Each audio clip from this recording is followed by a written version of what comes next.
So it looks like George Santos might have another scandal that he has not properly explained away at this point. This one involves Santos being at least what you would call a person of interest in an international credit card fraud scheme.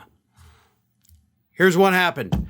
You had a man by the name of Gustavo Roberto Tr. And so Gustavo was in Seattle for a couple of days back in 2017, installing and removing card skimmers from ATM machines. And when police finally caught him after about 3 days, which they say he was able to compromise hundreds of debit cards during that time, they searched his vehicle. And in the vehicle was an empty FedEx package that was addressed to a residence that at least 6 months prior to that was occupied by George Santos himself in the state of Florida. The police then questioned George Santos in connection to the Brazilian, which we know George Santos spent plenty of time in Brazil. They questioned Santos and they ended up deporting the card skimmer guy back to Brazil.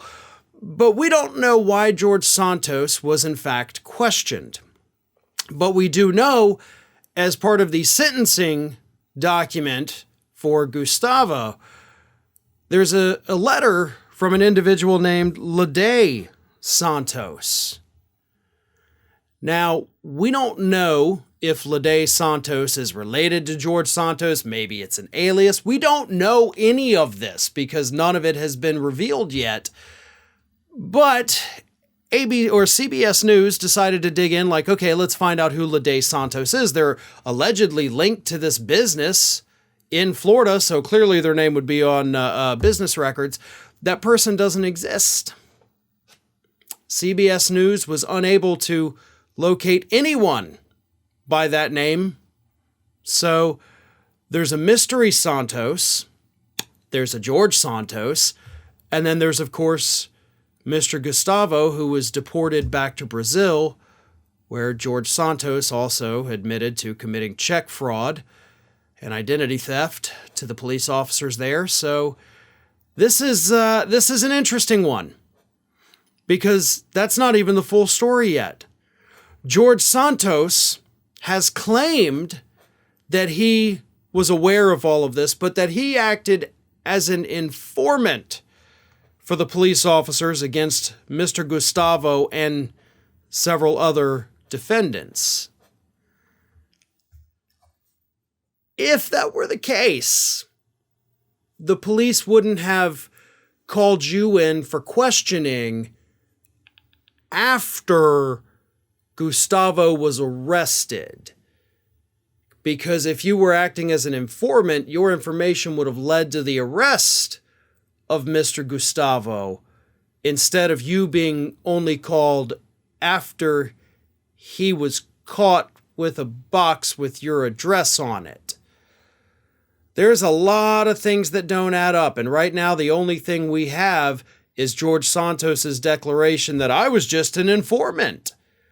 Yeah, considering your history of saying things that are, I will say, lies, I don't believe you, nor should anyone give you the benefit of the doubt in this particular situation. You want us to believe you?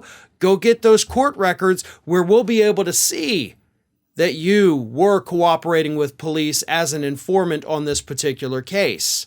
Otherwise, you've got an international credit card fraudster who had your address on a package in his car.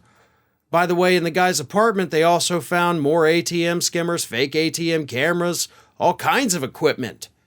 Could that have been what was in the box from George Santos's address? We don't know.